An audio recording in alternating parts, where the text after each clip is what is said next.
Hi, I'm Ming-Na Wen. I'm an actress who pretends to go out into space and who pretends to be a pilot. Hi, I'm Ed Lu. I'm a former astronaut and I am a pilot. I'm now working to prevent asteroid impacts on Earth. I run a nonprofit called the B612 Foundation, trying to save the Earth. So, Ming-Na, how'd you get started in this whole field? It's not a sort of a typical Chinese American thing to do, right? Yes, no, not at all. In fact, my parents, especially my mother, was very much against me getting into the arts. The arts is like, it's great as a hobby, but not as a life career choice, right? And she was always very fearful because she heard so many things, about what actresses have to do to make it. Luckily, there was a wonderful university, Carnegie Mellon, that I got to go and actually get a degree in acting, which my mother was also extremely surprised that you can get an actual degree.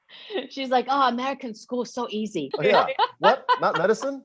Yeah, not medicine. So after college, I just was part luck and part perseverance. I did some off-Broadway stuff. I got Joy Luck Club, and it's just been a very fortuitous road that I've taken. And I'm very grateful for every opportunity, but believing in yourself, I think, is very important. Secret to life. That's what me and my wife always tell our kids. That's right. That's right. I mean, have you always right? wanted to be a physicist? Yeah, I did. I always wanted to be an engineer or a scientist. That's what my dad was.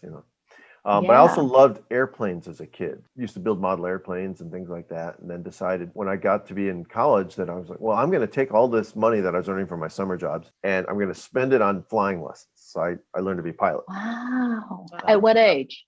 19. And Wow.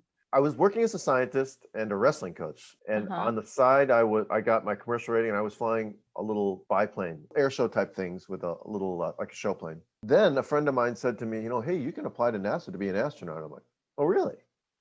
So sent in an application, filled a big giant form. And next thing you know, I was moving to Houston, Texas. That's it? You just filled out a form and they said, okay.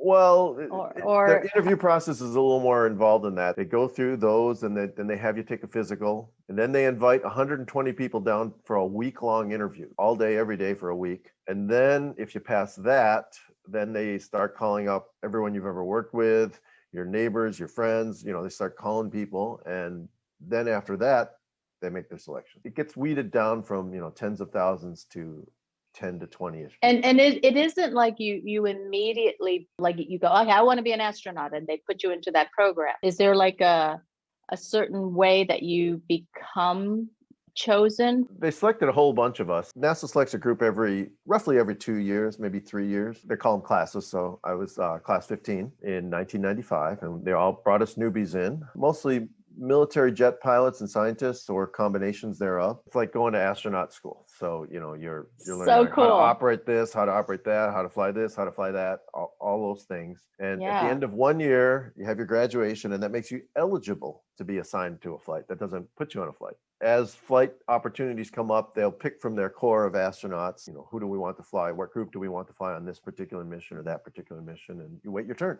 Were you scared? Was there any moment where you were scared? Strangely enough, you're more scared of screwing up than anything else. You're like, wow, thousands and thousands of people are entrusting me with this billion-dollar spacecraft, right? I don't want to make a mistake.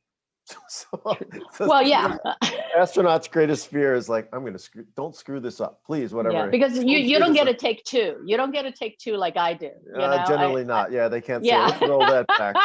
How amazing. I mean, I'm so proud that you're not just an Asian American, but you're a Chinese American who got to do this. It's so cool to have that part in our group experience in our community. So brave too. So brave to do something like that. I hope more get to go in the future. I hung up my boots, a few years ago, but I hope there will be many more.